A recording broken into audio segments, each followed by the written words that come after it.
sa isang liblib na baryo sa paanan ng bundok. May alamat na huwag kang lalabas tuwing alas 10 ng gabi. Lalo na kapag walang buwan. Mang Elias, totoo po ba yung sinasabi nila?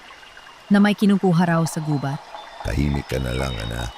Hindi lahat ng kwento ay kwentong pambata. May mga kwento na totoo.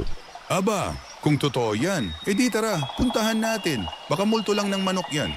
Hahaha. Kinabukasan, wala si Lando. Kapitan Mario, wala pa rin po si Lando. Umalis siya kagabi papuntang gubat. Ah, ganun ba Ana? Wala tayong dapat ipag-alala. Marami nang nawawala rito. Sanay na ang mga tao dito sa baryo. Ano po? Mang Mario, marami nang nawawala dito. Hindi ba natin hahanapin si Lando dahil sa nangyari?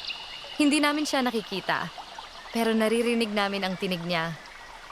May isang mata, isang dila, isang kaluluwa. Kada alas 10 ng gabi at bawat dekada na dumadaan ay kumukuha siya. At ngayong buwan, kulang pa siya ng isa. Maaring ikaw, Ana, ang susunod. Ako si Mario, at Mang Elias, at iba pa.